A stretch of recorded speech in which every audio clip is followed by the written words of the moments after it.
All right. Am I on here? Oh, okay, great. Good afternoon, everyone. Welcome to the Uncommon Core lecture, the causes and consequences of the Ukraine crisis. My name is Michael Volchak. I attended the university from 1986 to 1991. I got a bachelor's in political science and a master's in international relations. Professor Mearsheimer was a tremendous influence on my life, completely revolutionizing my worldview, changed how I looked at international relations, politics, just everything. In fact, he was such a big influence on my life that,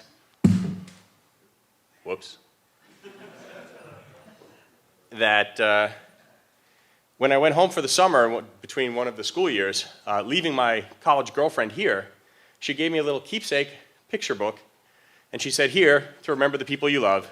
And inside was a picture of her on the right and a picture of Professor Mearsheimer on the left. That's a true story. When I was here, the two biggest things that for me were military affairs and the Model United Nations of the University of Chicago, the student organization that I co-founded in 1988. And at that time, I discovered that you need a faculty advisor in order to have a registered student organization. So, of course, I thought for about 2 seconds, and then I went to see Professor Mearsheimer. And I'm not sure if he remembers this, but I asked him, "Will you be our faculty advisor?" And he said, "I will sign the piece of paper if I never have to do anything else after that." So I had found my faculty advisor. So, without further ado, I would like to introduce the R. Wendell Harrison Distinguished Professor of Political Science, Professor John J. Mearsheimer.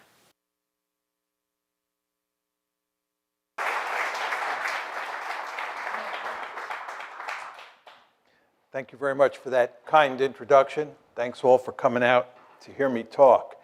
The subject I want to talk about is the causes and consequences of the Ukraine crisis, which of course has been in the news in a really big way since February 2014.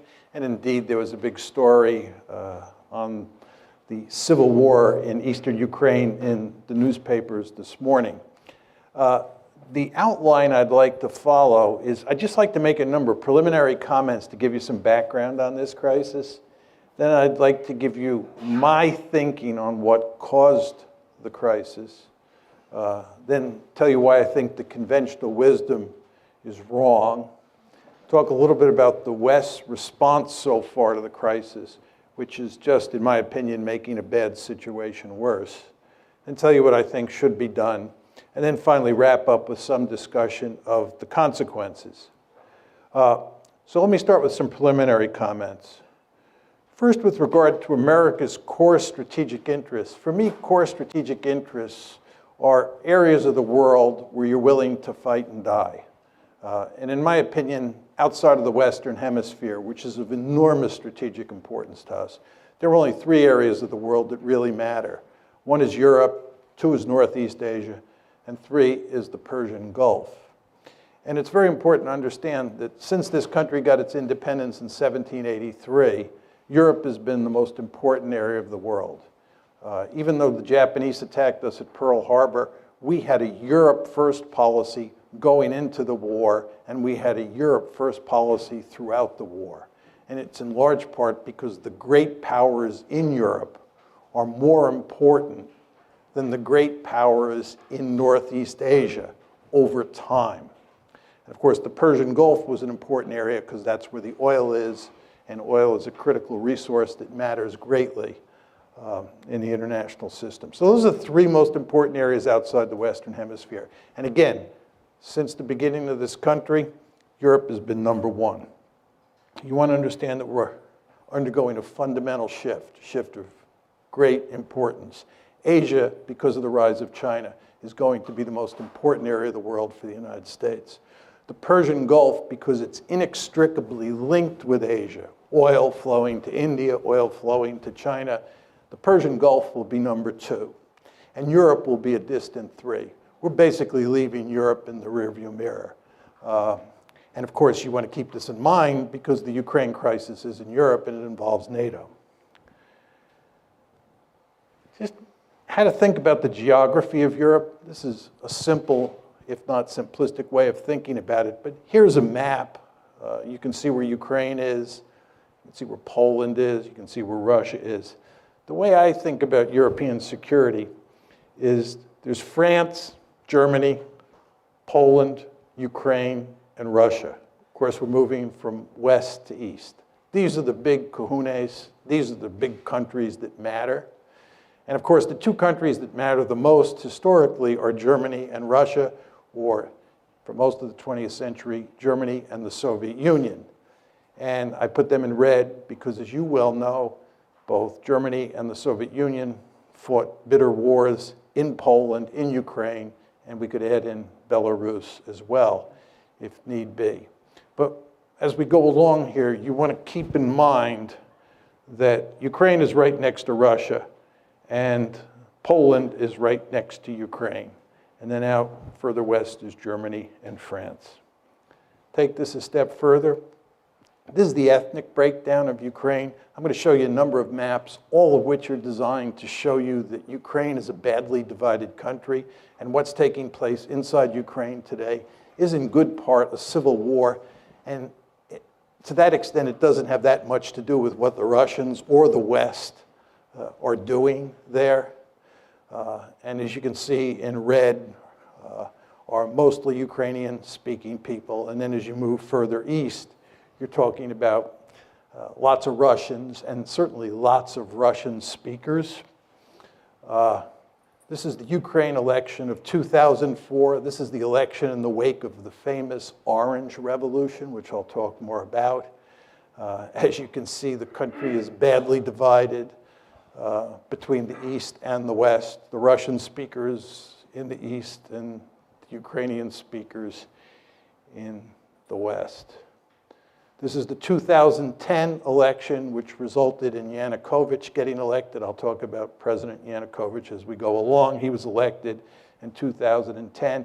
And you can see there the voting patterns in the 2010 election look a lot like the voting patterns in the 2004 election. And then these are two recent surveys that came out from the International Republican Institute, that's here in the United States.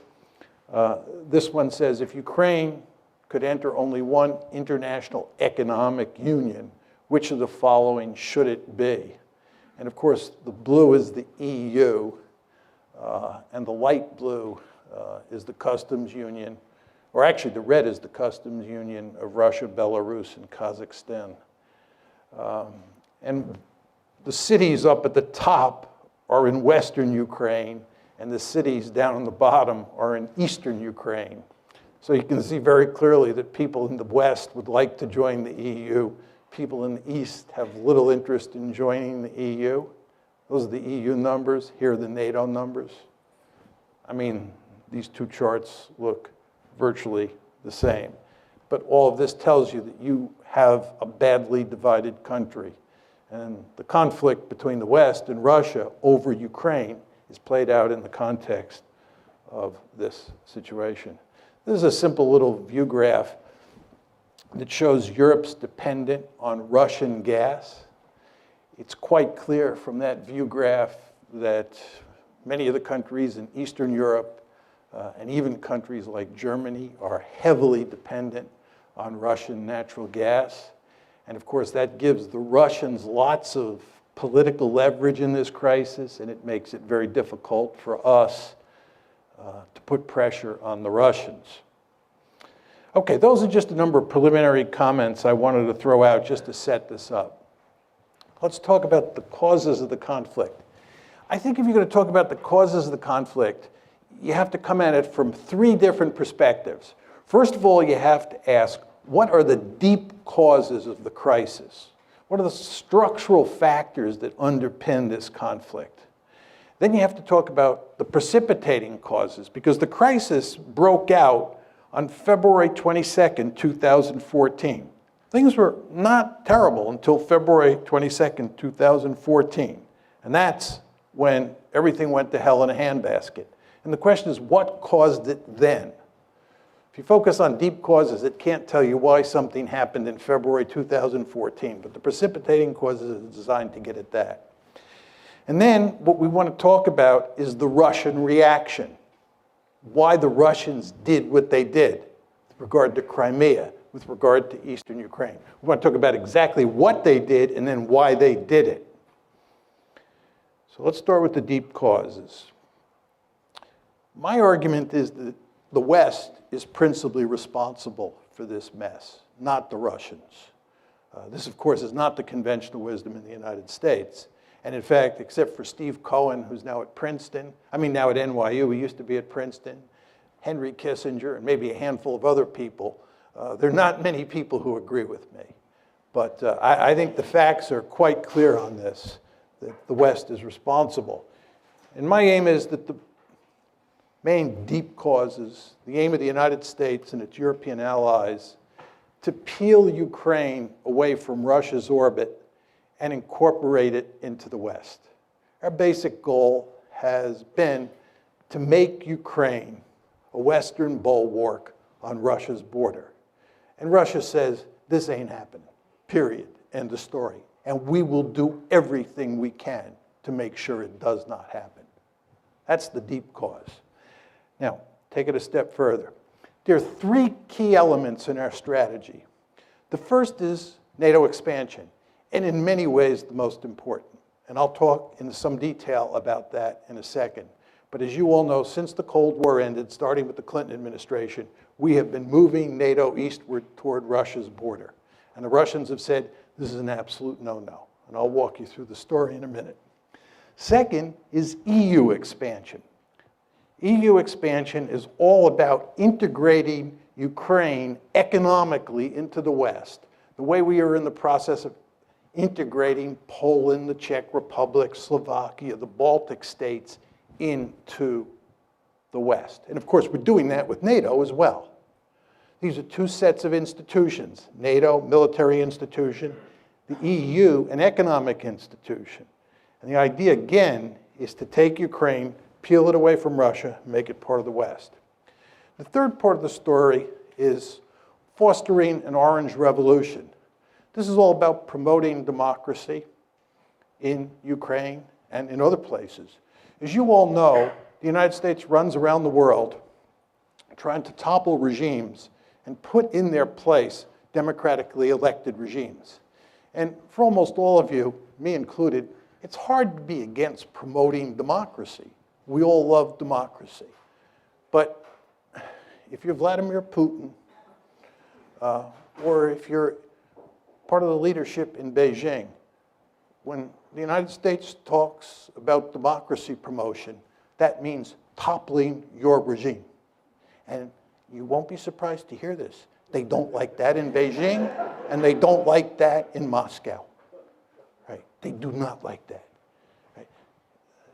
The Chinese believe that we're behind the protests in Hong Kong. You go to Beijing and you talk to Chinese elites, the idea that we're promoting democracy around the world, and especially in East Asia, just drives them crazy because they think they're in the crosshairs. And you know what? They are in the crosshairs because our basic strategy is to topple regimes all over the world, not simply because we like democracy, but because we believe that whoever gets elected will be pro-Western. So we're killing two birds with one stone. We're promoting democracy and getting leaders who are pro-American. But again, you can see the strategy here: NATO expansion, EU expansion, and promoting democracy. I'll say a bit more about NATO expansion because it's so important. NATO expansion took place in two tranches. The first one was in 1999. That's when you get Poland, the Czech Republic, and Hungary incorporated into NATO. The second big tranche was in 2004. And that's when the Baltic states, you can see Estonia, Latvia, and Lithuania up top, Romania, Bulgaria, these are the light brown countries. That's the second tranche of NATO expansion. Now, the Soviets made it clear from the mid-1990s they were adamantly opposed to NATO expansion. But number one, they were too weak to do anything about it. And two, it didn't involve the states that were right on their border. I mean, there's no question, as you can see from the map, that Latvia and Estonia are on Russia's border, and Lithuania as well, if you want to include that little enclave between Poland and Lithuania. But the fact is, these were very small states. It was early in the game, and the Russians were willing to live with it. But then the big trouble starts. And it comes in the famous Bucharest summit, NATO's Bucharest summit in April 2008, where at the end of the summit, a declaration is issued which says, NATO welcomes Ukraine's and Georgia's Euro-Atlantic aspirations for membership in NATO. We agreed today that these countries will become members of NATO. The Russians made this perfectly clear. This was unacceptable. Russia's deputy foreign minister said, Georgia's and Ukraine's membership in the alliance is a huge strategic mistake which will have most serious consequences for pan-European security. Putin himself said, Georgia and Ukraine becoming part of NATO is a direct threat to Russia. You all remember that there was a war between Russia and Georgia in August 2008. That war was a consequence of this, because the Georgians thought we were sending them a signal that they could get uppity with the Russians and we would back them because they were going to become part of NATO. That's not what happened. And you know what happened. The Russians clobbered the Georgians, and Georgia is in deep trouble today because it thought it could become part of NATO. So you want to remember that April 2008 summit, very important. That declaration, very important. And then what happens is you have a war. So those are the deep causes, those three strategies: NATO expansion, EU expansion, and promoting democracy. What about the precipitating cause? The key events leading up to the coup. It's the coup of February 22nd, 2014 that's of enormous importance. That's what really throws the crisis into gear. Just think about that word, coup. Orange Revolution, promoting democracy, the coup, February 22nd, 2014. So the question is, what causes the coup? It all starts in November of 2013. At that point, Yanukovych, President Yanukovych, who's the head of Ukraine, is negotiating with the EU to form an association agreement that brings the EU and Ukraine much closer together. It's a step in the direction of incorporating Ukraine into the European Union, or to put it in slightly different terms, incorporating Ukraine into the West. The Russians make it clear that this is unacceptable. The Russians are willing to do a deal that involves the EU, Russia, the IMF, and Ukraine.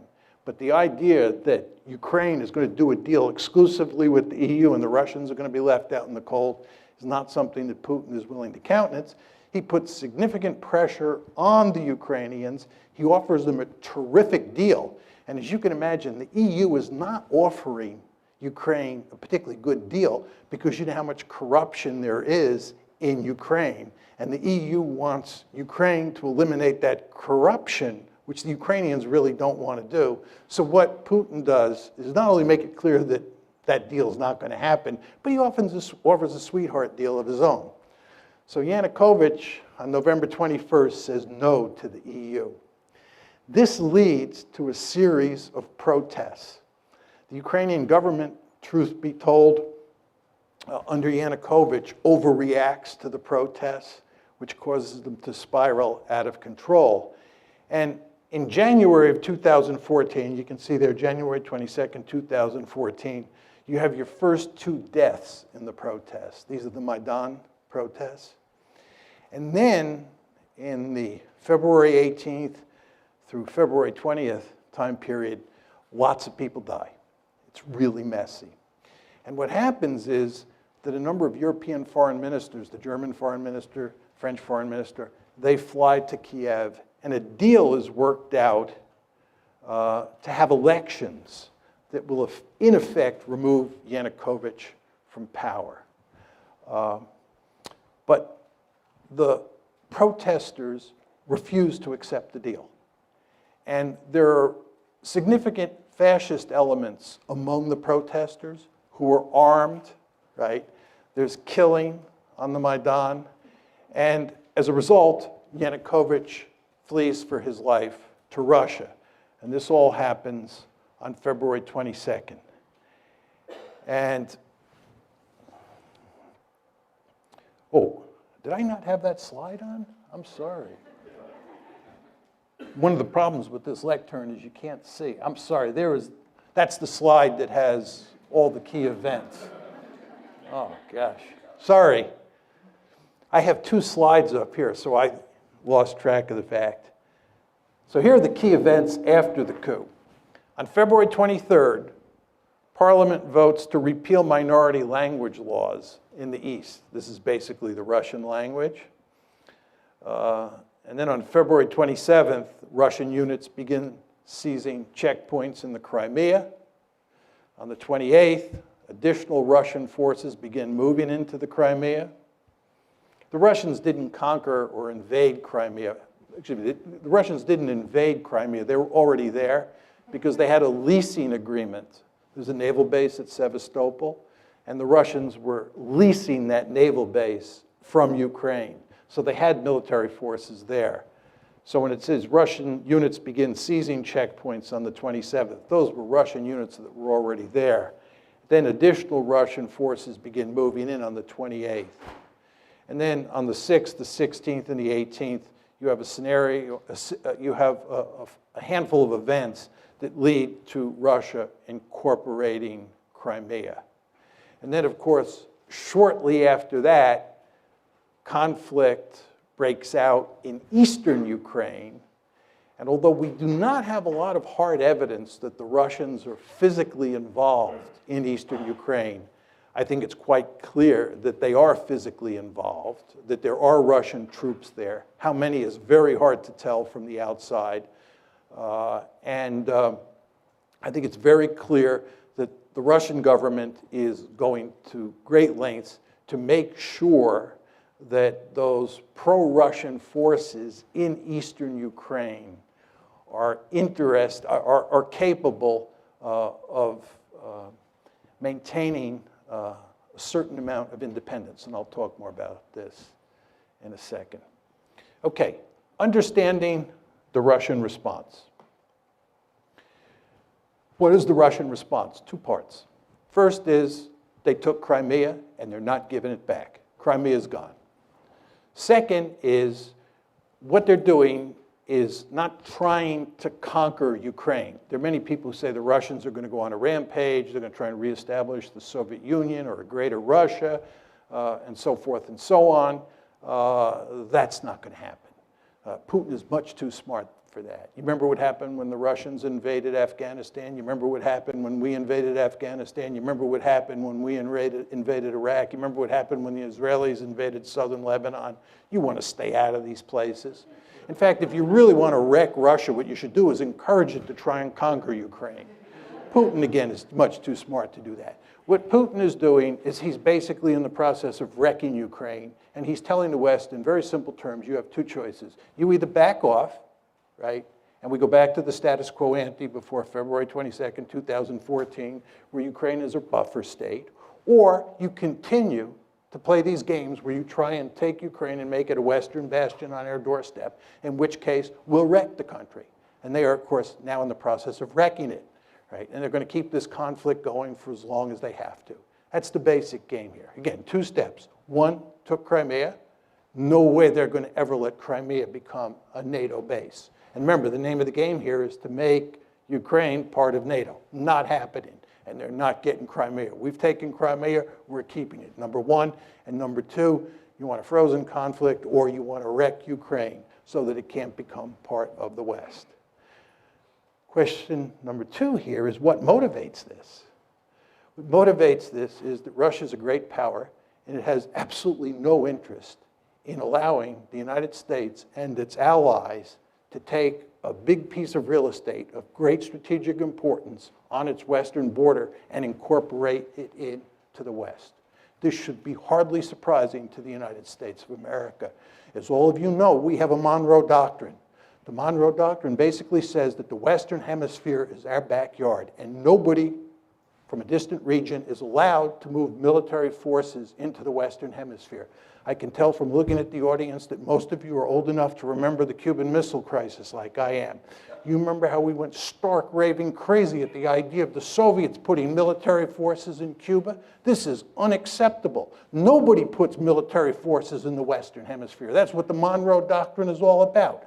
Can you imagine 20 years from now a powerful China forming a military alliance with Canada and Mexico and moving Chinese military forces onto Canadian and Mexican soil, and us just standing there and saying, this is no problem. We're all 21st century people, and worrying about Chinese forces there is what 19th century people like Vladimir Putin worry about. Of course that's not going to happen. We're going to maintain the Monroe Doctrine with regard to China just as we did with the Soviet Union during the Cold War. So nobody should be surprised that the Russians were apoplectic about the idea of us putting Ukraine on the western side of the ledger. And by the way, they told us, I gave you the quotes, in the wake of the Bucharest summit. I told you what happened in August 2008 with the Georgia war.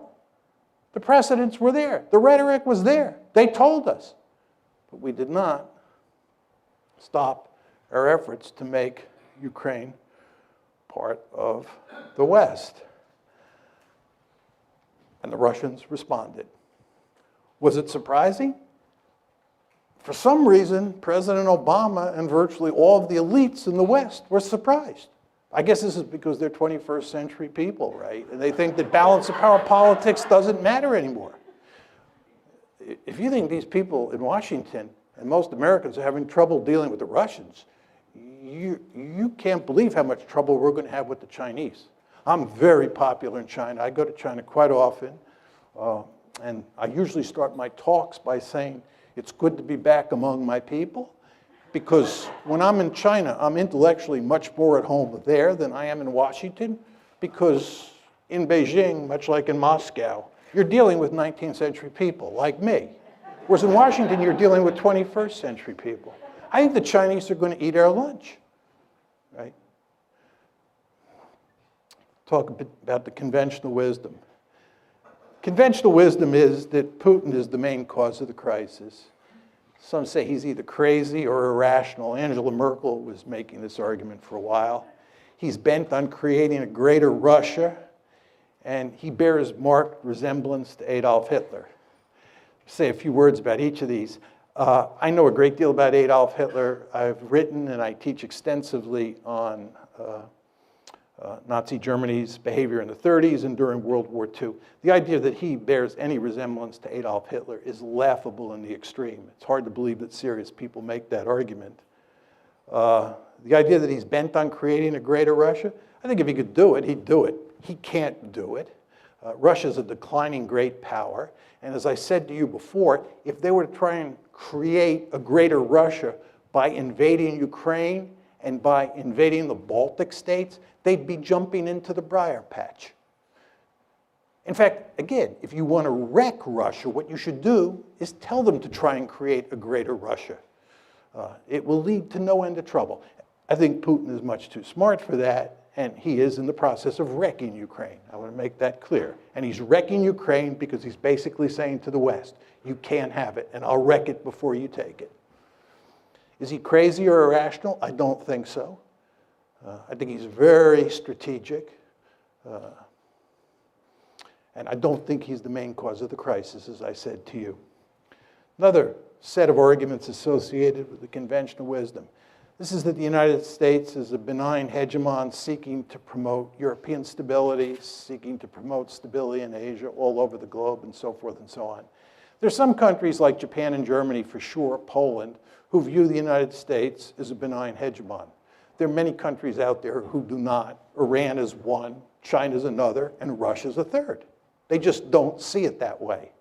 And because they don't see it that way, you should understand that when you take measures, you meaning the United States, that you think are going to be interpreted as benign, the other side will not see them that way. They will see them as threatening. This gets back to my point about democracy promotion. We believe democracy promotion is an unalloyed good, and we can't understand why people like Putin and the leaders in Beijing don't understand this, but they don't understand it. And if you don't recognize what other people think, you're incapable of putting yourself in their shoes, you're going to get yourself into a heck of a lot of trouble. And of course, that's exactly what happened here. And then another argument is that Putin's behavior proves that it was wise to expand NATO eastward to try to include Ukraine and Georgia, right? What's very interesting is that there is no evidence that we thought Putin was aggressive before the crisis. There's no evidence that we thought that. There's no evidence that we were talking about expanding NATO because we had to contain the Russians. Because again, NATO expansion was driven by 21st century men and women. They believed balance of power politics is dead. That's what happened here. Do you understand? Putin is a 19th century man, right? He does view the world in terms of balance of power politics, as do we when it comes to the Monroe Doctrine in the Western Hemisphere. But in this case, in the case of Europe, we were thinking like 21st century men and women. And we thought that we could just drive right up to his doorstep and it wouldn't matter, right? We did not think that Russia was aggressive. What happened here is that after the crisis broke out on February 22nd, we then decided that Russia was aggressive. We then decided that Russia was bent on creating a greater Russia. It was after the fact. And by the way, this is why President Obama and virtually all of Washington was caught with their pants down when this crisis broke out after February 22nd, because they did not see it coming. Talk a little bit about our response.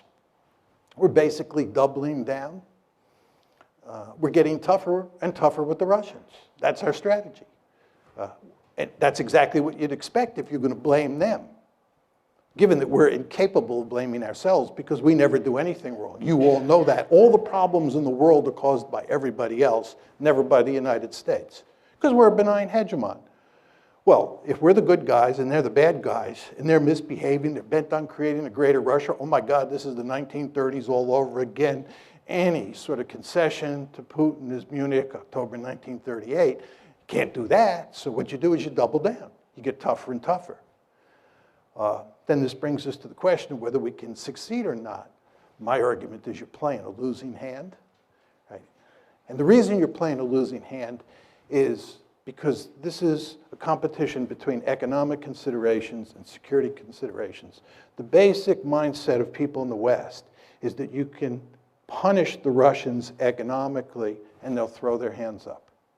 My argument is when security considerations are at stake, when core strategic interests are at stake, and there's no question, ladies and gentlemen, in Russia's case, this is a core strategic interest, countries will suffer enormously before they throw their hands up.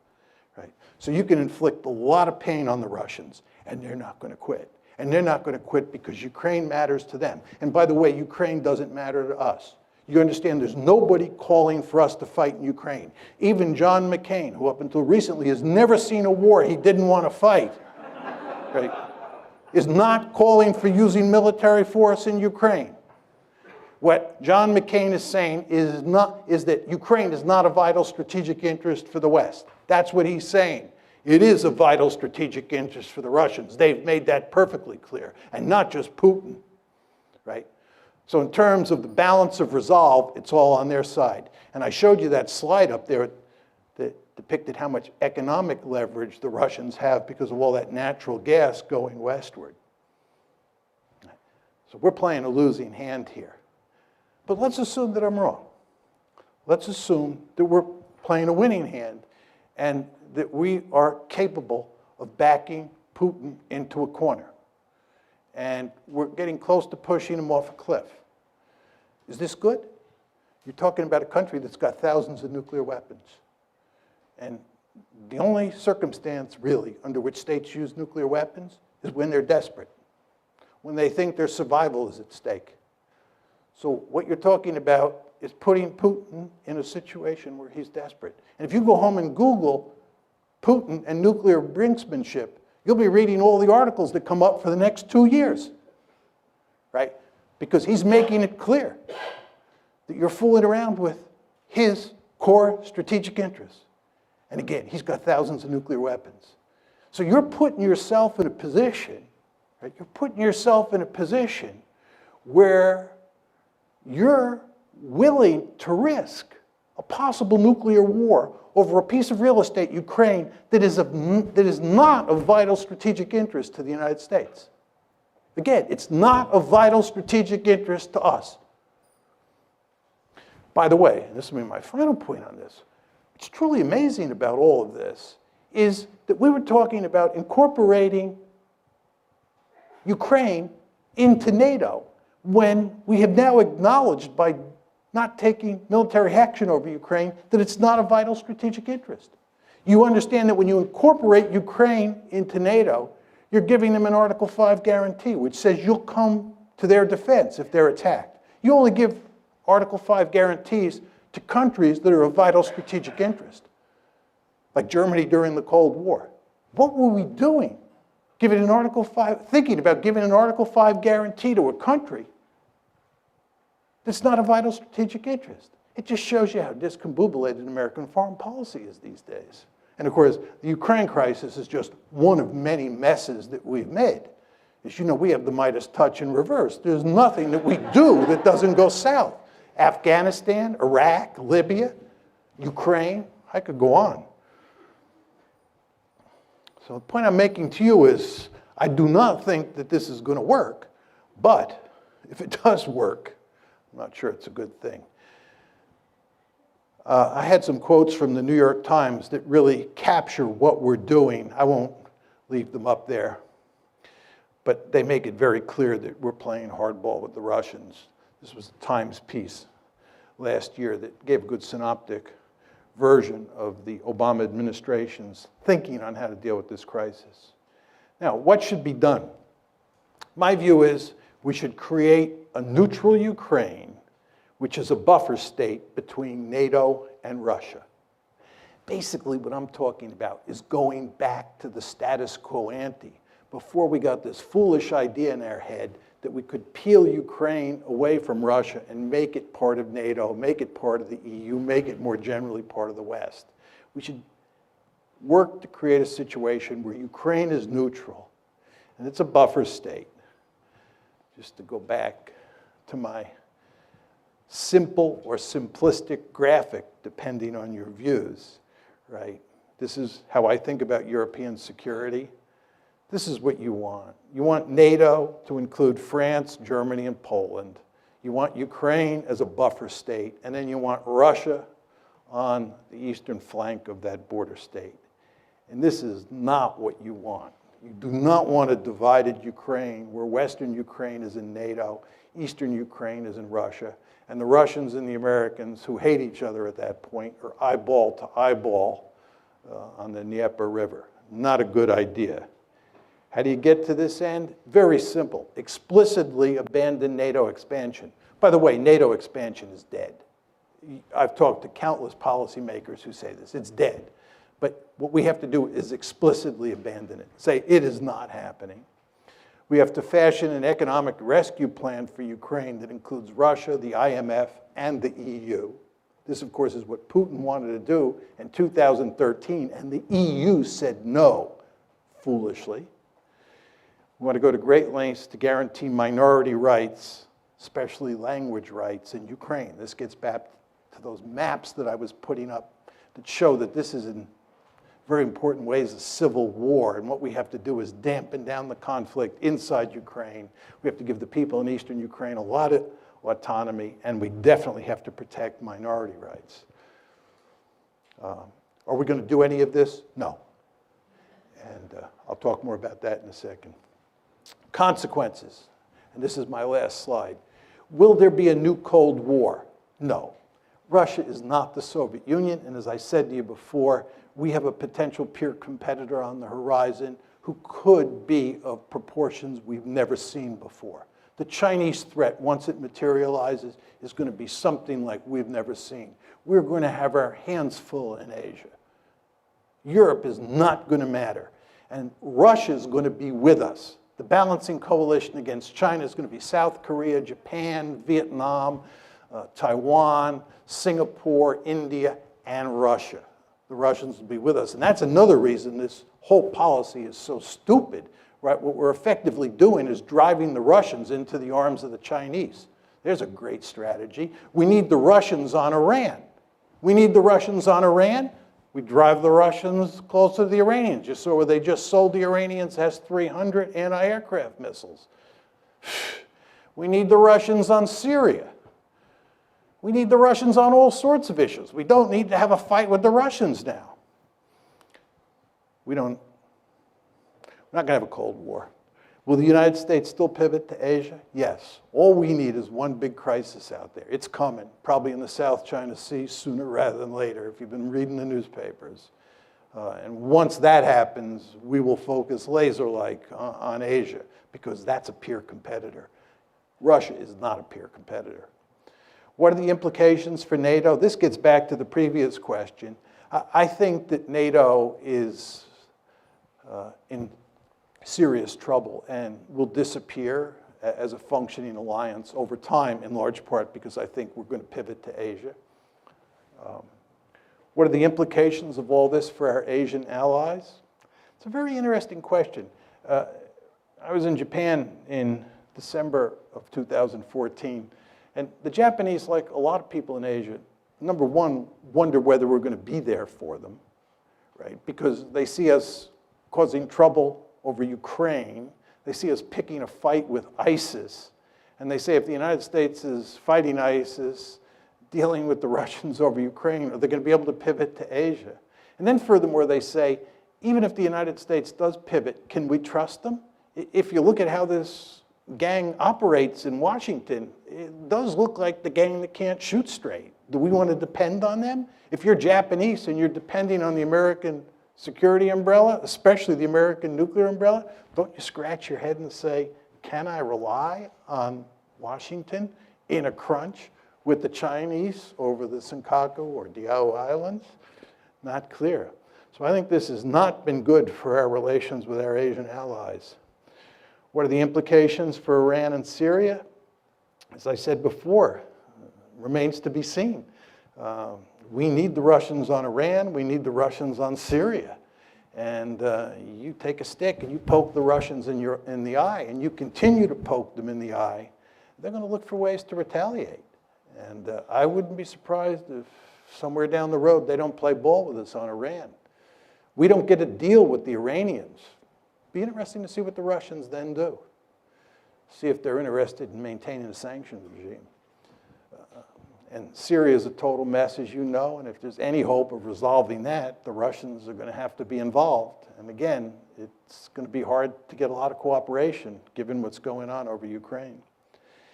Is Crimea lost to Russia for good? Yep, it's gone. Gone. What are the implications for Ukraine? And this is in many ways the most important part of my talk, and I'll just take 2 or 3 minutes, then we can go to Q&A. When I give this talk, many people in the West think that there's sort of a deep-seated immoral dimension to my position because I'm blaming the West and not Putin, who certainly has authoritarian or thuggish tendencies. There's no question about that. But I actually think that what's going on here is that the West is leading Ukraine down the primrose path. And the end result is that Ukraine is going to get wrecked. And I believe that the policy that I'm advocating, which is neutralizing Ukraine and then building it up economically and getting it out of the competition between Russia on one side and NATO on the other side, is the best thing that could happen to the Ukrainians. What we're doing is encouraging the Ukrainians to play tough with the Russians.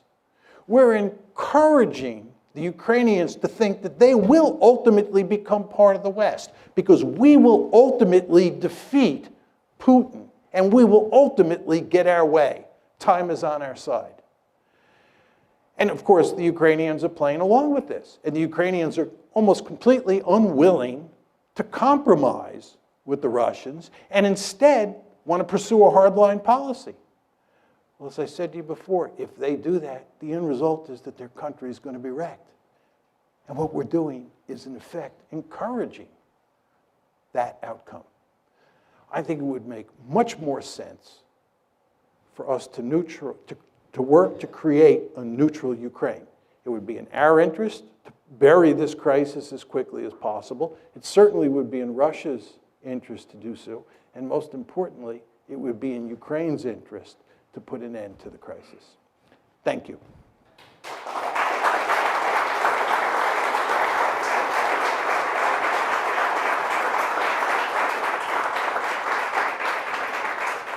I'd be happy to take questions. I would just ask people if you would stand up and just identify yourself quickly. Ma'am? Oh, you have it. Why don't we get this woman right here with the peach-colored coat on? They have a microphone? They have a microphone for you. And there stood Hans Morgenthau, right before you, for those of us who knew. Okay, so many questions and points. First, point of information. When you talk about the gang in Washington, you need to make it clear, hopefully, that you don't mean only the present gang. You mean from at least 2008 forward, right? Yeah, I mean the whole Washington foreign Before policy this regime establishment. right. Republicans, Democrats. As far as I'm concerned, the Republicans and the Democrats on foreign policy are like Tweedledee and Tweedledum. Right. I mean, for anybody who thinks it matters whether you get Hillary Clinton or some Republican, you're living in a dream world.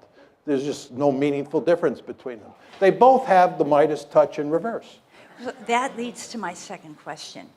Is anybody listening to you and Stephen Cohen and partial, what's the one I want? The Kissinger, partial Kissinger, Stephen Cohen, and you. Is anybody listening that we could hope to vote for or support? No. I don't know. No one. So, and No. I'm gonna give this up in a moment. No. But so there's no one. So we're really doomed. That's it, right? Okay. I mean, there's no enlightenment in store. We can't even look toward Can I enlightenment. just say something, just in response to your question? I believe that since 1989, the United States has been by far the most powerful state on the planet. And for those of you who believe we live in a unipolar world, you're effectively saying that we are the only great power in the system.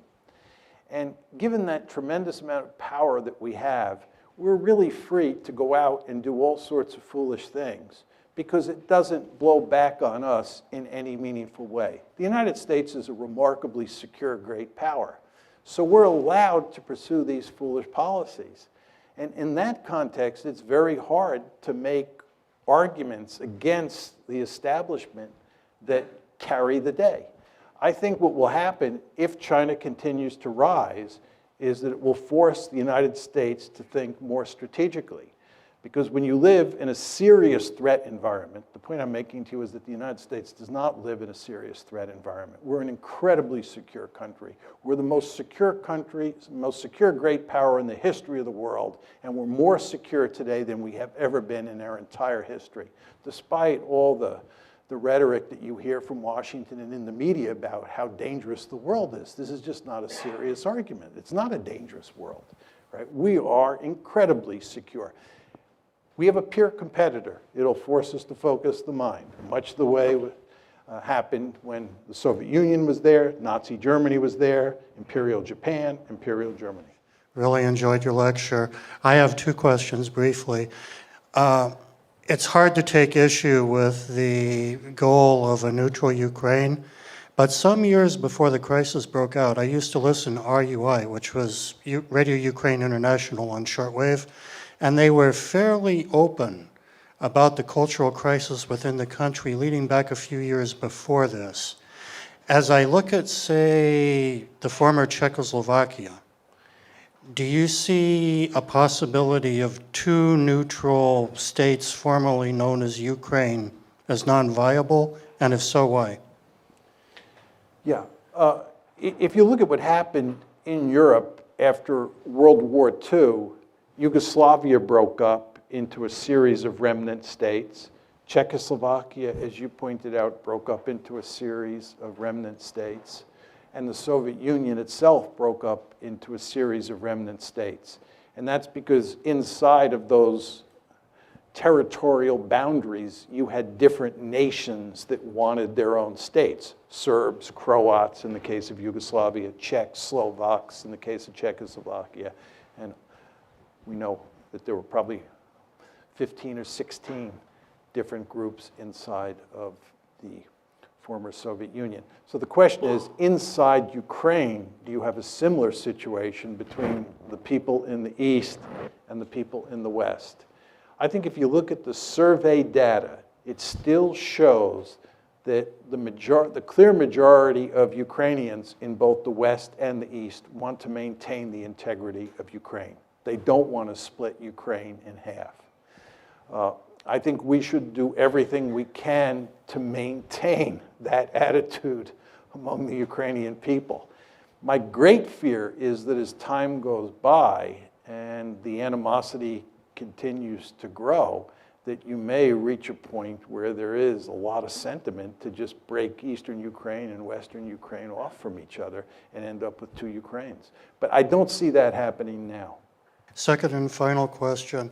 As we look at parts of our recent additions to NATO, Hungary, Romania, Bulgaria, and look at where their political systems are careening, has NATO lost the moral imperative for its reason to being? Well, I mean, what we tried to do with NATO expansion and with EU expansion and with democracy promotion was to turn all of Europe into one giant security community in which all of the member states were liberal democracies that were hooked on capitalism and deeply embedded in these institutions and would therefore obey the rules that define the institution, and we would all live happily ever after. That was the goal. And I think everybody understood that Western Europe looked terrific on all of those dimensions. And what we were going to try and do is extend these institutions eastward and consolidate democracy in countries like Hungary and Poland, and we were going to make them look more like Western Europe over time. We had some success, and there's some failures. And if you talk to most people who study Europe today and spend lots of time over there, they're quite pessimistic about where Europe is headed, not only regarding Eastern Europe, but also with regard to Western Europe. And I'm not sure in 25 years what it'll all look like. I mean, in my opinion, the biggest issue is demographic, and that is that Europeans have not been making lots of babies for a long time, and as a result, they're going to have to import lots of people. And these are countries that do not have a rich history of integrating people in a smooth way, much the way the United States does. And it's no accident, I think, that you're now beginning to see the rise of far-right parties all across Europe because of all of the immigration. So one could paint a pretty bleak picture about Europe's future. But the counter to that would be, we've now got all those countries, like Romania, right, like the Czech Republic, like Slovakia, embedded in these institutions. And these institutions will go to great lengths to combat those tendencies and in maybe a more incremental way, facilitate the spread of liberal democracy and capitalism. We'll see whether that happens or not. But people today are nowhere near as optimistic as they were in the early 1990s, when it looked like we had the wind at our back and everything was going to play out over time in favor of the West, and especially in favor of the United States. You all remember Frank Fukuyama's very famous piece, The End of History, right, which I think reflected that optimism when the Soviet Union was losing the Cold War and about to collapse. But times have changed.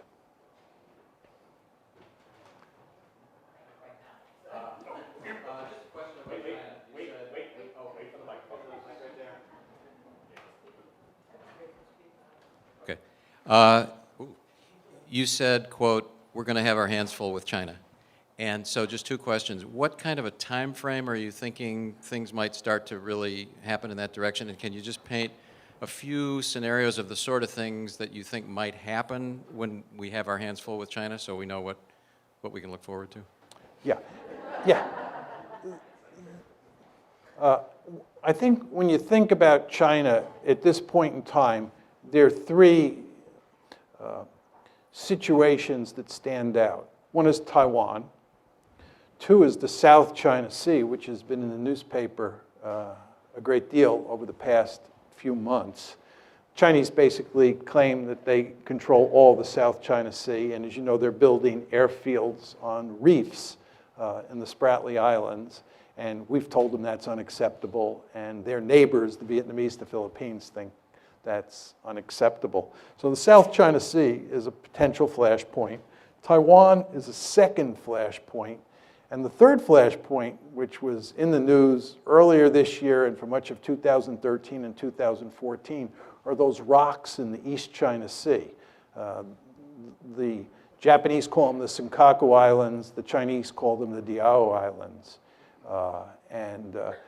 As I was saying to you folks before, I was in Japan in December of last year, December 2014. And it's really quite amazing how worried the Japanese are about China. And part of it is sort of for realpolitik reasons, but it's also because the Chinese say those islands, which the Japanese consider to be sacred territory, really belong to China. And the Japanese are greatly fearful that as China gets more powerful, it'll take those islands. So those are the three main flashpoints at the time. There are other possible scenarios that we worry about. The Korean Peninsula is one, because the Chinese are allied with the North Koreans. We're allied with the South Koreans. China and India, they have a border conflict. So we go on and on. But those are the big three. Now, your question about the time frame is an excellent one. I used to say that it'll take another 10, 15 years before China becomes powerful enough for this problem to manifest itself. I'm not sure about that. I think it's possible. It's not likely. I'm choosing my words carefully. I think it's possible that you could have a conflict involving the United States and China over the South China Sea or over the Senkaku/Diao Islands in the next year or so. I mean, those problems are on the front burner, and it's basically a zero-sum game. I mean, either the Chinese own the Senkaku/Diao Islands or the Japanese do. So we could have trouble out there much sooner than I have anticipated up to now.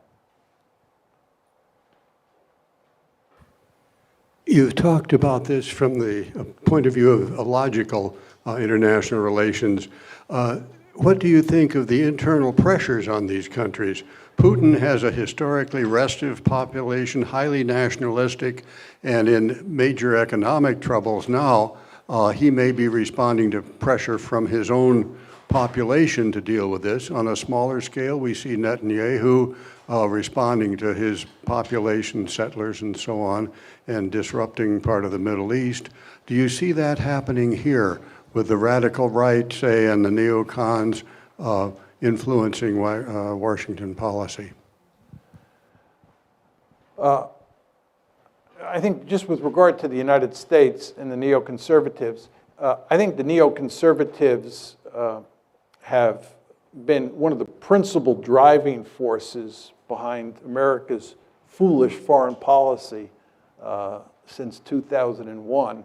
But as I said before when I was talking about the Republican Party looking like the Democratic Party, there's not a lot of difference between the neoconservatives and the liberal imperialists.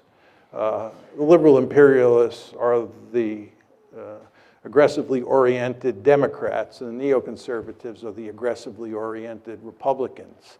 But they look a lot like Tweedledee and Tweedledum. So the neoconservatives matter for sure, and they mattered during the George W. Bush administration because he was a Republican president.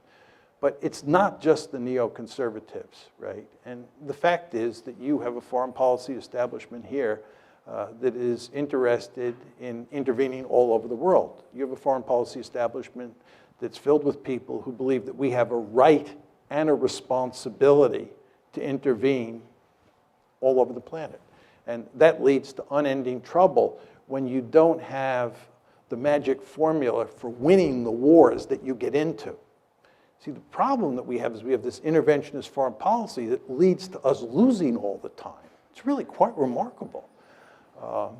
But just with regard to your point about ideology, I think you do not want to underestimate how important nationalism is, both in the Chinese context and in the Russian context. You were alluding to the Russian case, but let me just say a few words about the Chinese case. And this is why, getting back to this gentleman's previous question, I worry so much now about Japan and China getting into a shooting war over the rocks in the East China Sea. The problem that the Chinese face is that communism, which is the governing ideology, no longer has much legitimacy. And they've had to find a substitute ideology. And by almost all accounts, the substitute ideology is nationalism. Right? And at the core of Chinese nationalism is what's known as the century of national humiliation. Chinese nationalism emphasizes that between roughly 1850 and 1950, that 100-year period, China was humiliated. And it was humiliated by the European great powers, the United States with the open door policy, and especially by Japan. And the Chinese are really just angry about this. And because nationalism is so important for legitimizing the rulers in Beijing, right, this whole theme of national humiliation is front and center. Well, if you have a crisis over some islands in the East China Sea, and that crisis involves Japan mainly, but also the United States, and you're talking about the two countries that have humiliated China during that 100-year period, the potential for trouble is great. And I know a number of scholars in China who are quite dovish, who really worry about a crisis in the East China Sea spinning out of control because of the confluence of Chinese nationalism and Japanese nationalism, which I've not talked about. So nationalism is a very powerful force, not just in the Russian case, but in the Chinese/Japanese case as well. We've got two people who have had their hands up for a long time. So we have this gentleman and then that gentleman. You have the mics. Hi.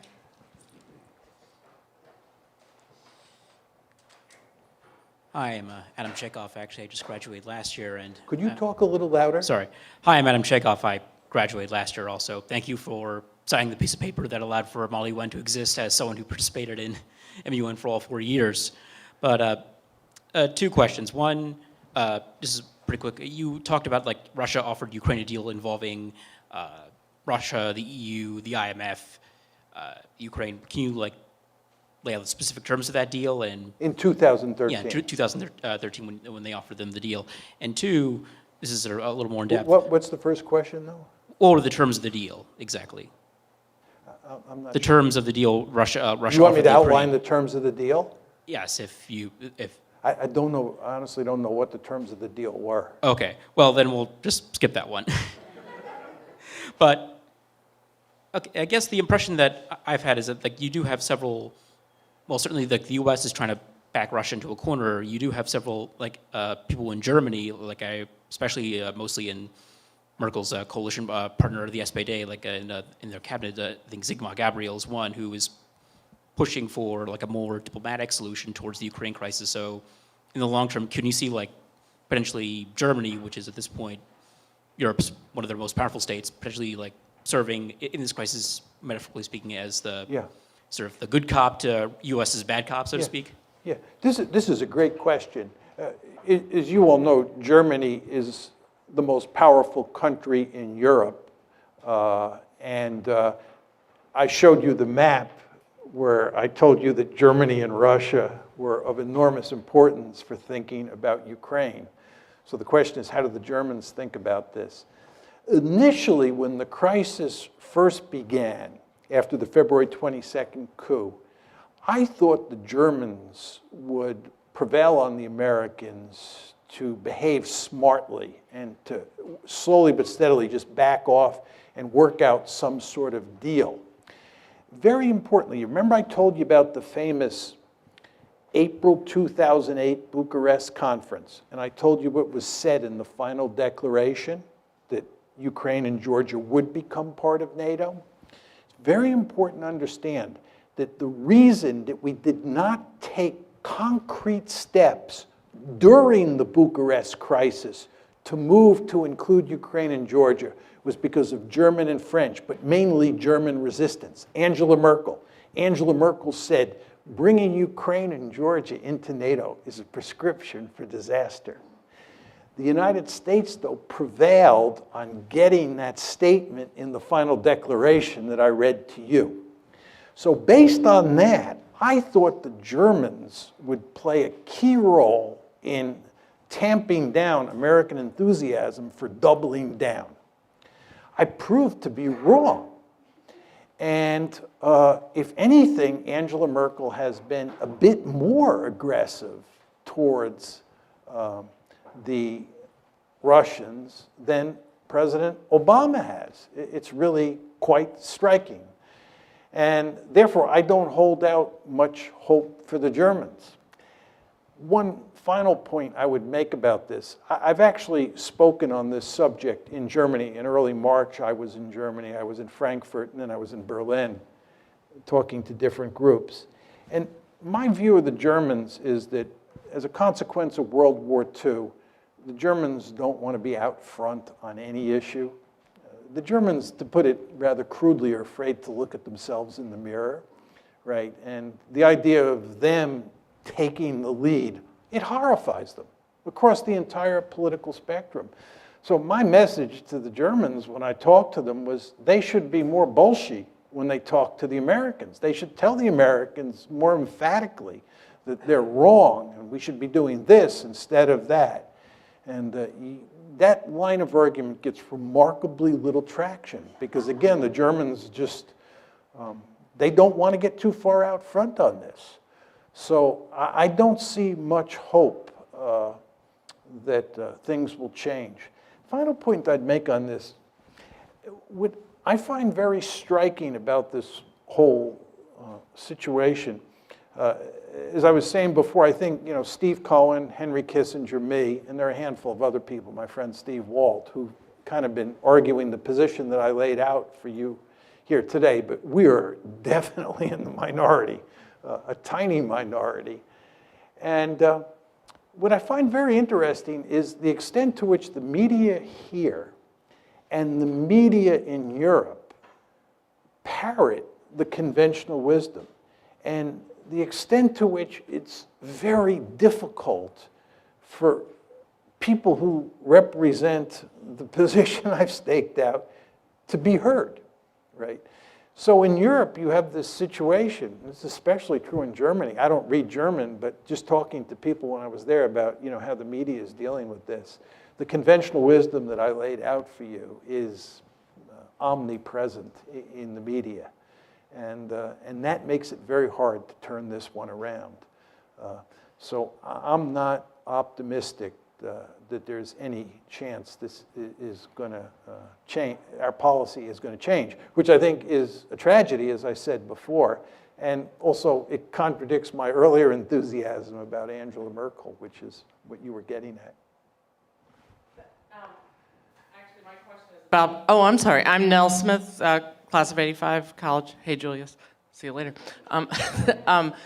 About the Bucharest directly, I have a friend that was teaching in Russia this summer and said that people were just, for those, I speak Russian and been to Soviet Union and then post, suddenly it's not, you're no longer a rock star now, apparently, if you're American and you're on the streets of Moscow, like we're used to, people my age. she said people were coming up to her saying, "What are you doing? Why you and the Germans have caused all of this? You got all these rebels in Ukraine, you organized them secretly in Kiev." And it was kind of, but now listening to you, it's like, that's actually not that far off, it sounds like. I mean, we didn't organize them, but basically we kind of told them, yeah, go ahead, because we're going to help you, right? Is that, Yeah. okay. Well, let me make a couple points, very important points. With regard to my response to the gentleman who's directly behind you about nationalism, this is Russian nationalism coming to the fore. And a lot of what you see in the American case is American nationalism coming to the fore. You've all heard the famous saying or infamous saying, "My country, right or wrong," right? And there are just all sorts of Russians, who are furious at the West, and they're rallying around Putin. One of the reasons that many people think that Putin started this whole thing was because it so improved his standings in the polls or with the Russian public because people behaved the way you said. So people said he started this crisis for that reason. But my point to you is we should be hardly surprised. And this gets back to the China-Japan example, and this is a very scary dimension to a lot of these conflicts. But I just want to say one other thing. I've done all the research for a book on the German killing machine in World War II. I know a great deal about who the Germans killed, how they killed them, and so forth and so on. Some of you here have probably taken my course, War on the Nation State, where I talk about the origins of the Holocaust, the origins of the war on the Eastern Front, killing of Soviet POWs, and so forth and so on. But my estimate is that Hitler murdered, this is not killed in combat, Hitler murdered 22 million people. And if you look at how that war played itself out in places like Ukraine, there were people in Ukraine who sided with the Germans, and the vast majority of people, of course, fought against the Germans. But the consequences of that war are inextricably bound up with what's going on now. And the mere fact that there are, some reasonably small number, but nevertheless some fascists, real fascists, involved in Kiev just spooks the Russians like you would not believe, right? And a lot of those fascists and people on the far right hate the Soviet Union for all the obvious reasons, see the Soviet Union / Russia as largely responsible for all the killings that took place in Ukraine on the part of the Soviet Union, not the Germans, right? War history coming in. So what's going on inside Ukraine is inextricably bound up with World War II. And then the point that I tried to make to you, although I didn't develop it at length, is that NATO, which is a Cold War institution, right, is inextricably bound up with the Cold War. And from a Russian point of view, this military alliance moving up to its doorstep, which was a mortal foe for 45 years, is going to spook you. And if you have a coup in Kiev and some of the people who come to power have fascist tendencies or are fascists, however you want to define that term, it's going to have really huge consequences, right? So this is an incredibly messy situation. And in the context of all this, what we've done is doubled down.